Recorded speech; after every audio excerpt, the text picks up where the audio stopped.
Hey babes, welcome back to the channel, or welcome if you are new. My name is Brandy. I am the host of the Be Real Babe show, and today, you guys, it's time to keep up with Canada, and I have 3 different news stories for you. I don't think I've necessarily talked about these topics that I'm going to talk about today.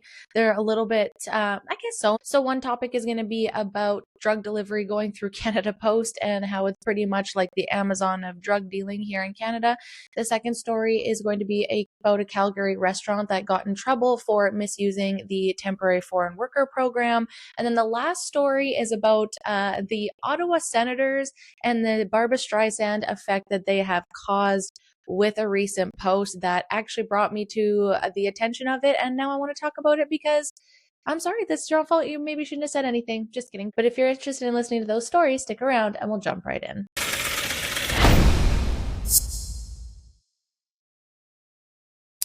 Okay, babes, as mentioned, 3 different stories, 3 different topics, no murder, no intense crime. There's some abuse going on here for sure, but lately it just seems like I'm reporting on a lot of really, really, really terrible crimes. So these ones, although they're not light and I'm not downplaying these situations, just seem a little bit more lighter. And this one, the very first one I'm going to talk about, kind of makes me laugh a little bit because people have been sending drugs through Canada Post for a very long time. So, and I know people are really sneaky with it. And now it is definitely legal. So that's probably making it even harder to know what is legally being sent through and what is not. But that's going to be the first conversation. But before we jump into the stories too, though, I just want to let you guys know this is the second to last week I will be posting Keeping Up with Canada segment for a couple months.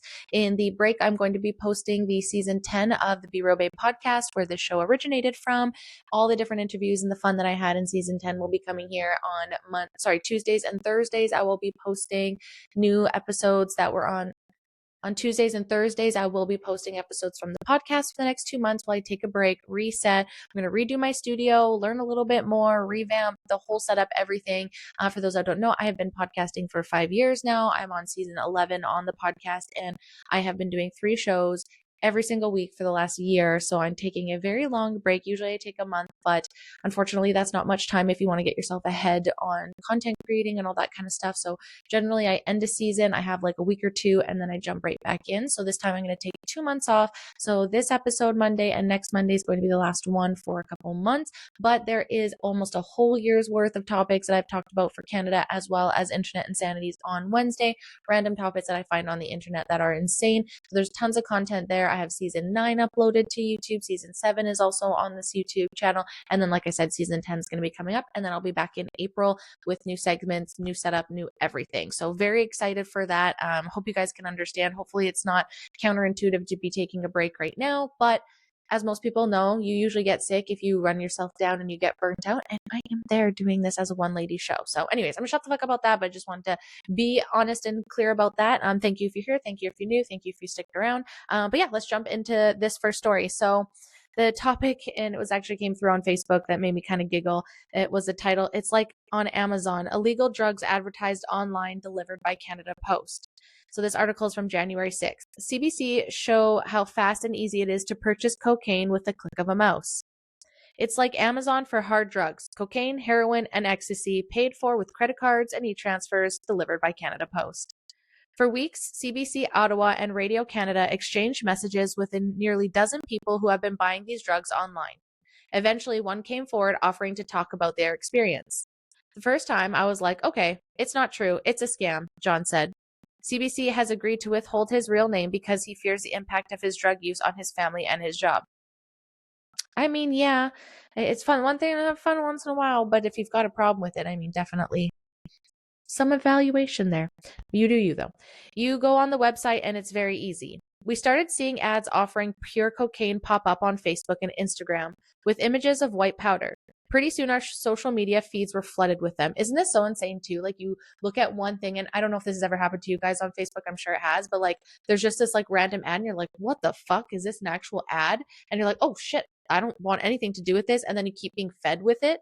That happened to me. And I almost feel like I don't go on Facebook anymore because it was like, I thought it was a real life like video, and it wasn't. It was like a reenactment about it was like a smut book or something like that. And I was like, how the fuck are they're like almost essentially putting porn. Is this porn? And then I got served a bunch of smut book audio on Facebook. Like kids, anyways, It's insane how that happens. And it's insane how you can just say a couple words and your phone picks it up and you're flooded with it. Like sometimes it's convenient when you're actually looking for something, but other times it just feels gross. These narcotics are highly addictive and highly illegal, but the ads reassure potential buyers that the drugs are tested and safely delivered. I mean, if you're going to be doing cocaine, you want it to be safe, right? You can trust people online. For John, it meant a drug he had been addicted to in the past was suddenly within easy reach. My relationship with this drug is love and hate. I had a dream about many things. The cocaine in a certain way destroyed this dream. One of those dreams was to become a cop. John says he had successfully kicked his addiction until he saw the ads on social media. So you have this ad. It looks professional. You go on the website and it's very easy. It's like Amazon. You have many drugs and you have cocaine, he said. I was like, it's unbelievable to see this on social media. I opened the package and I was like, okay, it's real. It's the real stuff. It's real cocaine. But like, how do you know though? Like just because you can buy it online and it was easy and they say it's tested, like how do you know? You don't. So you're still taking a risk no matter what. And this kind of goes to the big conversation that I've had about the BC decriminalization and the safe supply and all that kind of stuff. And the way that we're literally putting crack pipes and needles out there for drug addicts, but can't help diabetics. Anyways, not the topic for today. But the more access to it, just like this guy said, the easier it is for people that with addictions to fall back into it, right? And again, sure, there's always going to be stuff out there. But when it comes to this kind of shit, like, why are we making it easier for people to be deep in their addictions, right? Like everyone should be able to choose for their own. I agree, your body, your choice. However, the general public, in my opinion, shouldn't make things that we know destroy people's lives that easier for them to access because people need help. We've all been through it. I've been an addict for many things. I've talked about this on the podcast several times of the shitty things that I've done and I've got completely clean. So I completely understand. However, when I had access to the things I was using a lot easier, it made it so much easier to just get it. There's a point in your recovery, you'll like, as you're going through it, you're going through addiction, you'll do anything to get what you need, right? But then there's a point in recovery where going to get it, that does put an easier boundary into it, right? It's an easier boundary to work. If it's right there and it's right in front of my face, so much harder, So what are we doing? Despite John's skepticism, as the ads increasingly populated his feed, old habits got the better of him. He clicked on an ad and ordered a few grams of cocaine. Pretty soon, he had Canada Post's tracking number. Days later, he received a message that his package had arrived. I go to the mailbox, I open the package, and I was like, okay, it's real. It's the real stuff. It's real cocaine, he said. Oh, we just went through that.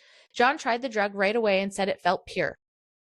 I don't know if it's 70, 80, or 90%, but I know it's good stuff, he said. His experience matched many of the others whom CBC had interacted with online.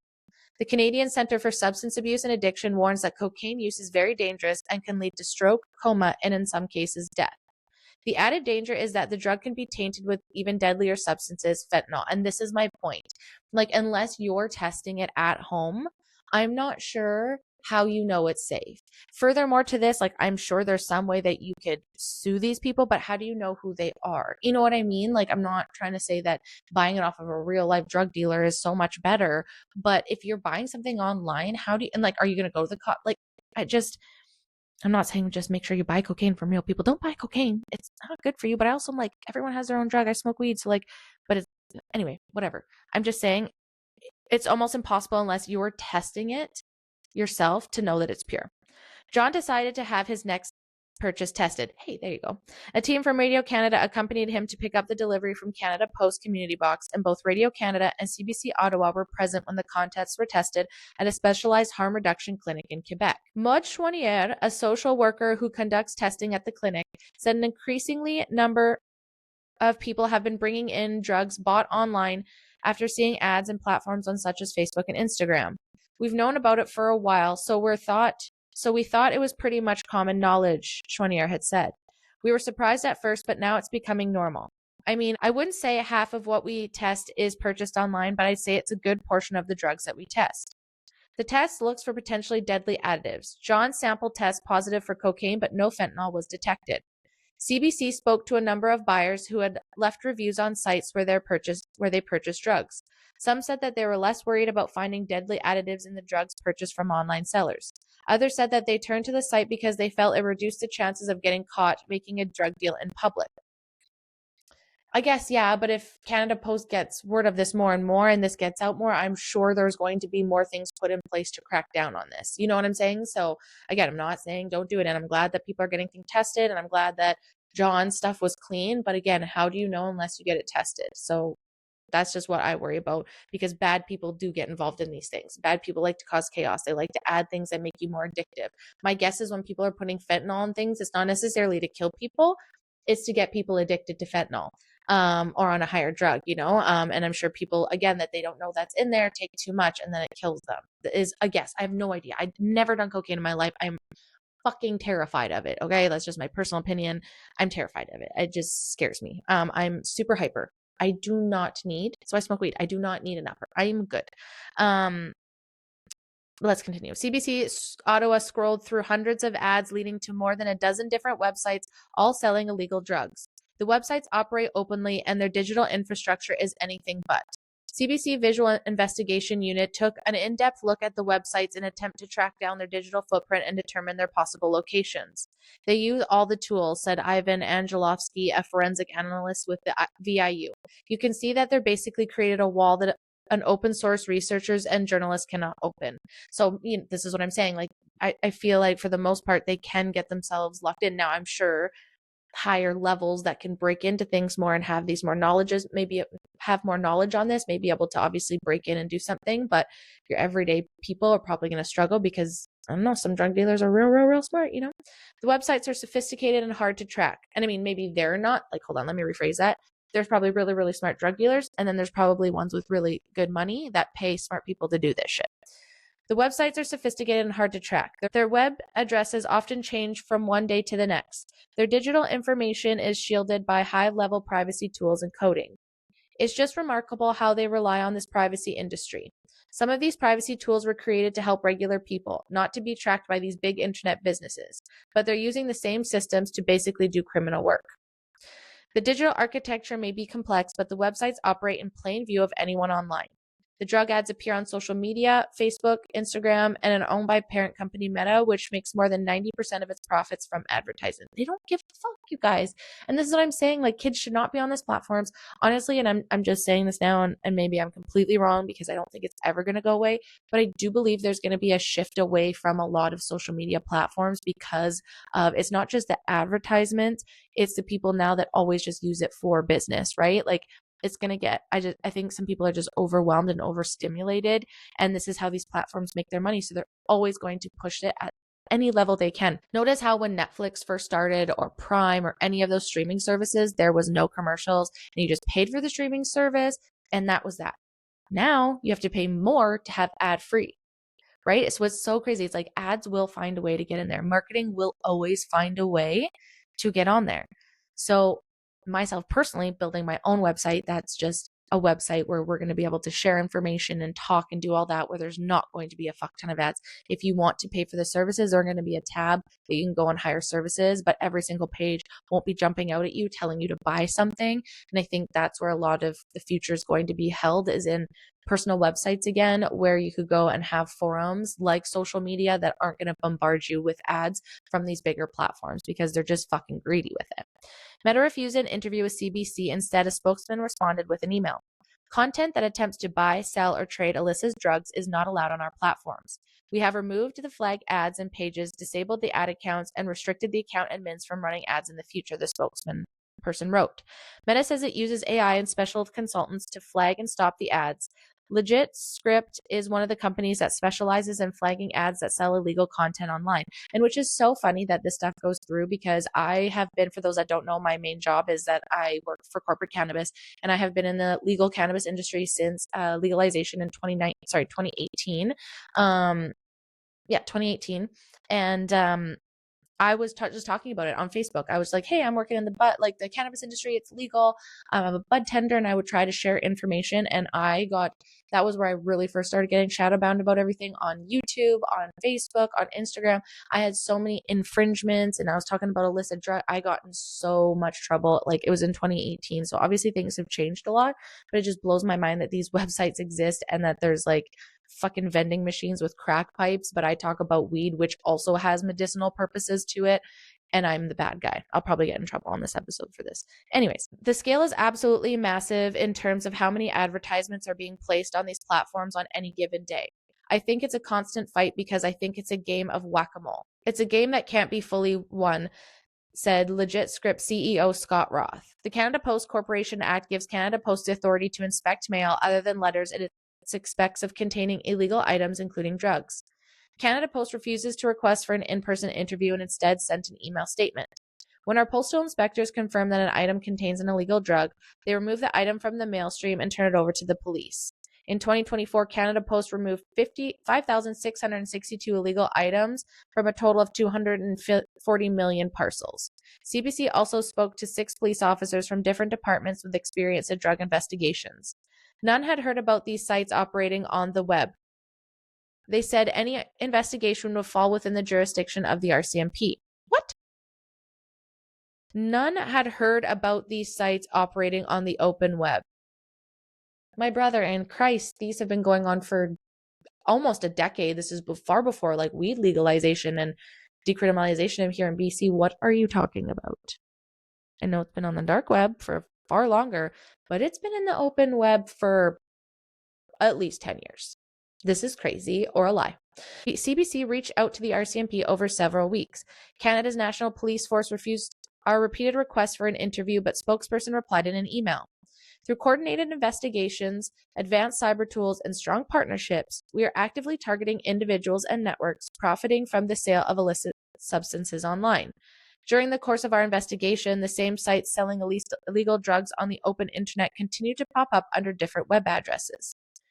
After accompanying CBC to the drug testing facility, John decided to have the drugs destroyed. CBC ensured the drugs were properly destroyed. For me, it's what I had to do to really liberate myself from this drug. John says seeing the ads repeatedly on his social media feeds have made it very difficult, and that's part of the reason he decided to come forward. If you have an addiction and you go on social media and you see this every day, and many times every day, it will keep you in this addiction, he said.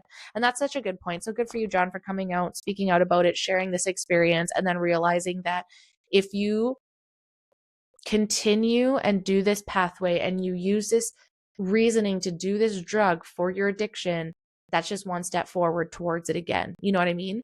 But this and stopping this stops you from building that rut and that pathway.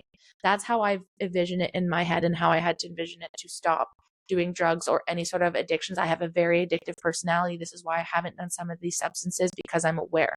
For me, I went to pharmaceuticals because pharmaceuticals felt like it was more accepted. I had a doctor that would give me a shit ton of medication and didn't stop me and didn't question me at 16 years old and just kept giving medication. Because I had an addictive personality and I'm a master manipulator, I was able to get what I wanted from several different people and feed my addiction. Now, if I couldn't get that from them, I don't know that I would have taken it to the step of taking it to the street on street drugs. And some people do. That's how their addiction starts. But that's just me. And that I understand that comes from my personal experience. But what I noticed is that when I would use, it was just like this rut. It was just like, I would fight myself on and be like, no, I don't need it. I don't need it. I'm not in pain. And then all of a sudden I'd have like a tinge of headache and I'm like, oh, I'm in pain. I need to take it. Right. So then it's like this divot here of me taking it is so deep that once I fall down it, it's hard to get back out and start making this pathway like it look like it. Think about in a garden and you're digging, right? And this is the path that you're on in your addiction, and you just keep using and using and using and using and using. You know, it's really hard to get out of that hole and start from scratch. That's how I kind of envision it. And every time you say yes to your addiction, whatever it is, you're digging that hole deeper and it's getting harder to get out, right? But you can get out and take it from this hole. And you can start digging over here. Say you climb your way out for a second and you start digging this hole over here. It's like, I'm not going to do it. And every single time you're filling that hole back up and you're getting into this divot and this habit of not using, you know what I mean? That's where my brain goes.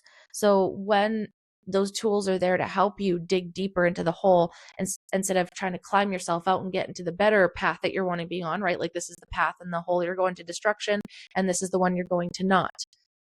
If you have the tools, you're going to go faster, you're going to go further. You know, if you have less going over on this side, less support, less help to reiterate these habits, these neural pathways of not doing that addiction, in my mind, that's how I vision it. You know, that's where you want to go. That's what the tools we want to provide people. We don't want to be providing these tools.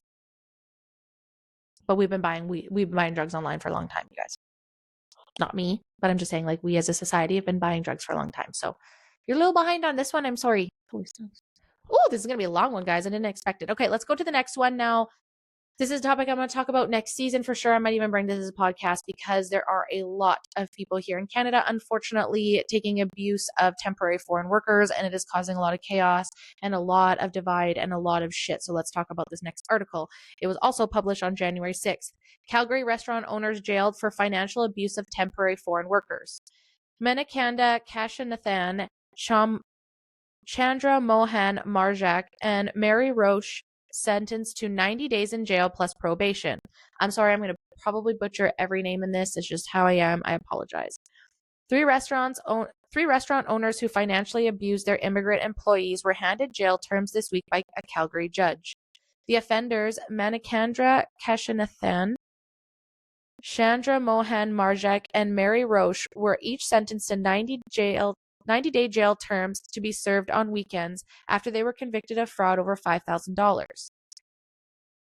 Kashanathan, Marjak, and Roche, who co-owned Marina Dosa and Tandoori Grill in Calgary, will also be placed on an 18-month probation and must pay back the $44,000 they stole from 3 employees.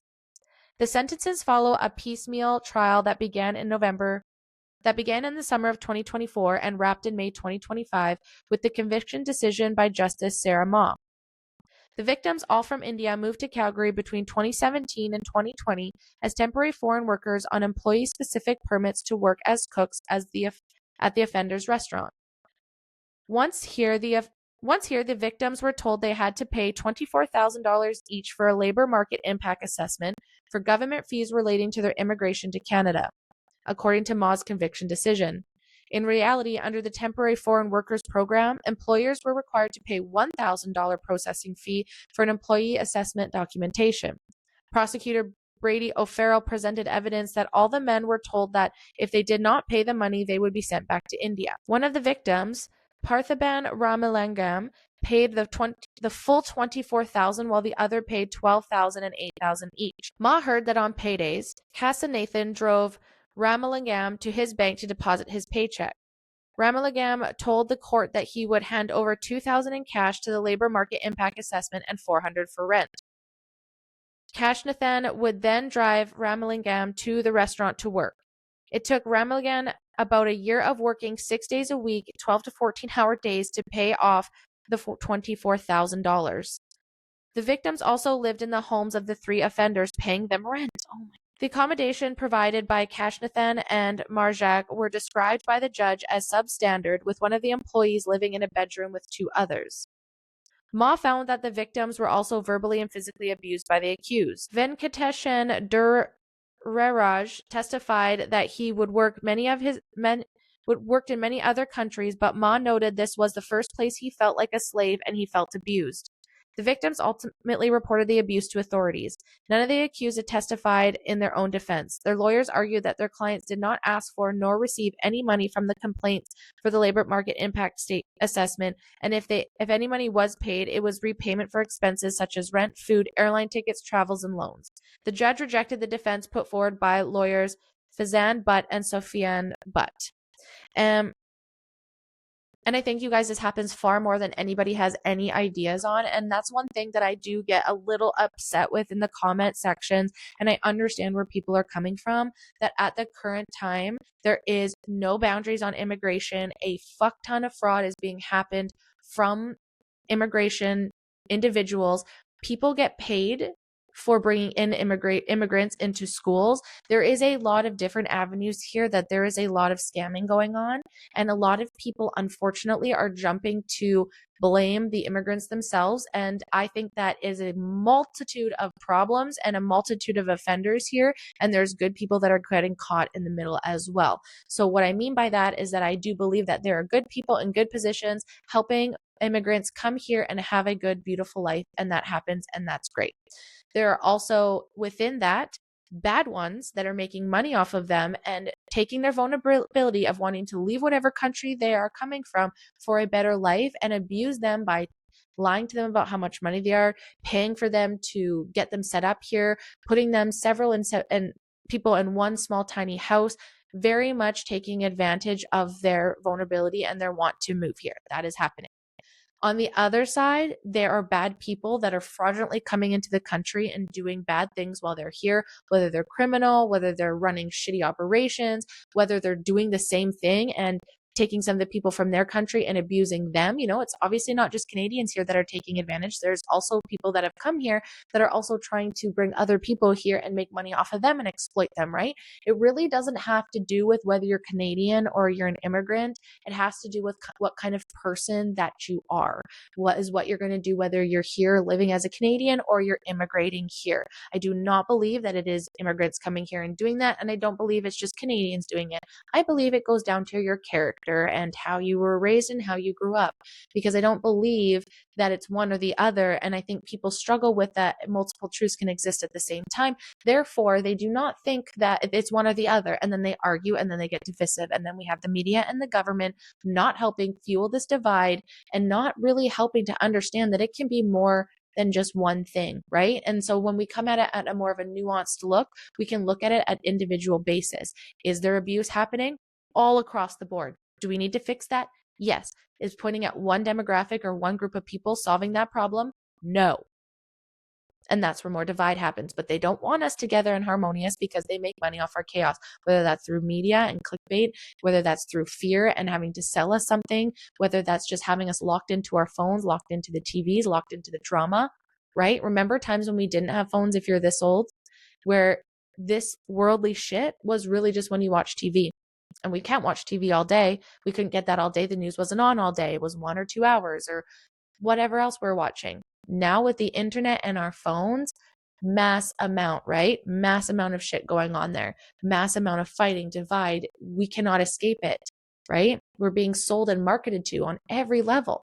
So keep in mind those kind of things, right? So anyways, long rant, long episode this time. Hope you guys are enjoying it. Let's go to the last one. So just kind of reiterating the point that when you're on social media and when you're talking to people and we're talking about these topics, having an understanding that it's not just black and white. There's more things, and there's more things that that need to be said that I can even cover in this longer ass YouTube video. There is so much more to this that reacting, fighting with each other and being closed-minded is not going to help going forward.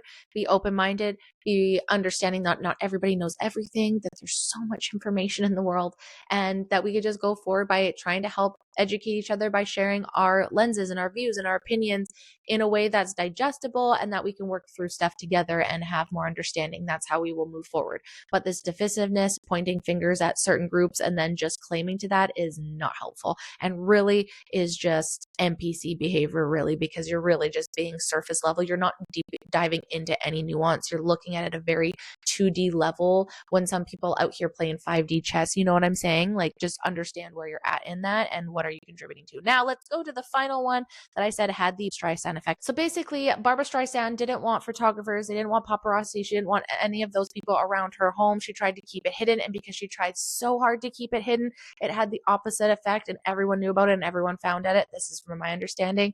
So it's basically when you have a situation and you're trying to keep it from not blowing up and keeping it private, but you do something that then automatically has the opposite effect and brings all the attention to it.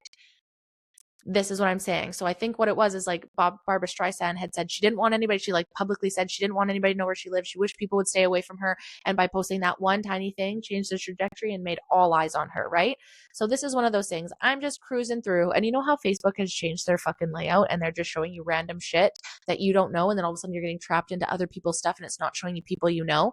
Crazy. It's like Facebook turned into a For You page on Instagram. That's what it feels like. You're not seeing your other people's feeds. You're seeing random people. And this came up. I don't follow the Ottawa Senators. I'm not a sports girly. I love Olympic sports. I love playoff sports. I think they're so fun. The rest of the seasons, I don't give a shit. And I also feel like people are too into it, right? Like it's kind of a cult in a way. But I do think sports is cool. There's so much we can learn. It's cool. It's cool. It's cool. But anyways, I don't follow the Ottawa Senators. And then this post came up that they made a statement. And I tell you, I wouldn't have cared until I read the statement, and then now I looked into it, and now I'm going to spread it because I'm sorry. I think this is a PR lesson, for the Ottawa Senators. The Barbara Streisand effect is a thing. Now I'm not going to fan the flames. I'm not going to talk about the gossip. I'm just going to read this article, and I just kind of want to, haha. It's kind of funny, not funny because this. Okay, apologies. It is not funny because the rumors that are going around of what happened is not good, and it is going to hurt families and all of that. So please let me be clear that I do not think that these things are funny and the situation is funny.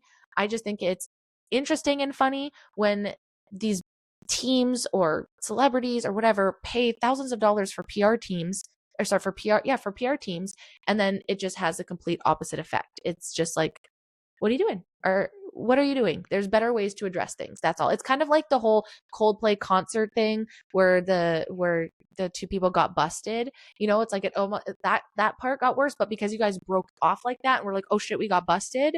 That was like the Streisand effect there. Like, I'm not saying that it wouldn't have blown up, but if you would have just acted normal and even like kissed each other and like maybe hid your faces that way, you might not have got caught.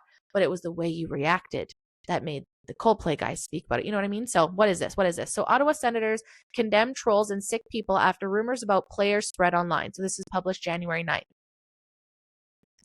The NHL Ottawa Senators say that they are extremely disappointed and disgusted to see rumors about goaltender Linus Ullmark spread online. Ullmark was granted a leave of absence for personal reasons last month, with Senators General Manager Steve Staios saying all at the time that the starting goaltender had the full support of the organization. Unsubstantiated rumors have spread since across social media, speculating the reasons on Ullmark's absence. On Thursday, though, Staios released an explosive statement condemning those who continue to spread stories and add to the spiraling rumor mill. Well, brother, I'm reading off this off of CTV News, so I'm sorry, this is already printed stuff. I'm just reiterating. Please don't sue me. I am poor. A statement from President of Hockey Operations and General Manager Steve Staios. Our organization was extremely disappointed to read the completely fabricated and false stories that are spreading around social media about our hockey club. Linus is away from our team for personal reasons, and he has the entire organization's support. We ask that people respect his privacy, but clearly that request was not heard by the lowest forms of trolls and sick people who scour the internet. We are disgusted that outside forces are attempting to disrupt our hockey club. The statement will put an end to the ridiculous speculation that has spread online. This is what I'm saying about this. If you didn't say this, I think for the most of Canada that don't pay attention to hockey or Ottawa Senators or like hockey circles, you probably wouldn't have known about it. But you literally did this and now everyone's like, what rumors? What are you talking about? I had never heard that. And I don't know if that's like a grandeur thing where people think they're bigger than they are and that everyone's talking about it. You know what I mean? Like, this is what I'm saying. Fanning the flames sometimes doesn't always help. You could have just stood in silence behind him and just let things fan out. Like, when there is a big thing going online and it's going viral, doing shit like this, I'm sorry, the internet is going to internet. And it's just fanning the flames. You literally just put gasoline on the situation. And I'm not saying that that's right or wrong. That's your decision. But what I'm saying is people that don't watch internet trends or are very aware what goes on and how internet sleuths do their things or what deep Reddit posts do and what snark pages are, don't understand how there's people that are even employed that do this shit. Imagine what unemployed people are doing. Not being rude, but some of them, it's just like, you got to fill your time. I get it. You're looking for a job. When I was looking for a job, I was fucking on the internet. When I was pushed in my house during the pandemic, I was an internet sleuth and I deep dove things on, I probably didn't even need to, that weren't for nothing. So, you know, I get it. But this is what the internet does, bro. This is the Streisand effect. I am so sorry. Not do I think that if this does happen, if the woman in the family wants it put out and that's her choice, that's totally up to her. I agree. We shouldn't be sleuthing, but people put stuff out for a reason. It's going to be out there. So by you fanning the flames, and if there is nuggets of this information out there from people just talking about their personal lives, it's going to blow up. Best case, just leave it the fuck alone for a bit and let it settle. Let it settle. Let people speculate. Because they're going to speculate no matter what. And the minute you tell them not to speculate, they're going to dive deeper and they're going to come up with bigger theories. It's just like when you're pulling a thread on a sweater. You know what I mean? Ullmark last played for the Senators on December 27th and was pulled in the second period prior after conceding 4 goals and 14 shots against the Toronto Maple Leafs. The 13-year-old Swede joined the Senators from the Boston Bruins in 2024 in June and signed a 4-year, $33 million contract extension with Ottawa last October, according to Associated Press, and that's in US dollars. He has since been replaced in the Senators roster and was not named in Sweden's squad for the Winter Olympics next month. There's currently no timeline for his return from the Senators. Again, you're just making it worse. I'm sorry. I know that sucks, and I'm really sorry for the family. And this is what happens with the internets, you guys, right? And there's very valid reasons, I'm sure, for people taking breaks. And unfortunately, I don't know the best way to stop speculation, but going online and telling people that it's completely fabricated and completely trolls and that they're wrong, even if there is an inch of truth in this, it's going to make it worse. It is 100% going to make it worse. So it's like, I'm not saying a statement should have been made, but you definitely have to be aware of how you're delivering that and how you're poking the internet trolls, as you say, right? Because like I said, there's probably a chance that these rumors were already online in some deep Reddit thread that maybe you don't understand because you're not on the internet and you're not chronically online, which is great. But even people who aren't chronically online know that you do one thing like that, you pretty much challenge internet sleuths, they're going to take you down. And the thing is that people want to know sometimes, for the most part, who they are supporting and who the bad people are in the world, right? So do we want our money going to, let's say, a creeper, a pedophile? No. And I'm not saying that this is what this guy did, but when you leave it open-ended like that, people want to know. People that are fans, people that aren't, people that just love drama, who knows? But again, this is the Streisand effect. So you have to be very, very careful, in my opinion, when you're doing a public PR statement, trying to de-escalate a situation. You very easily can accidentally hit the acceleration button, as all I'm saying.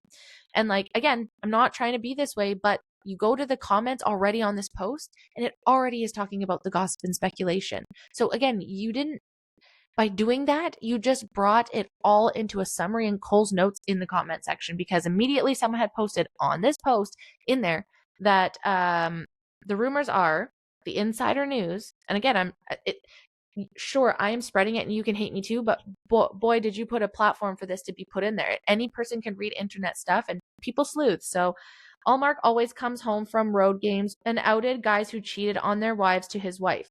Lo and behold, he had a side chick who ended up calling his wife and outing him. Then his wife outed all the players cheating on their wives right before Christmas.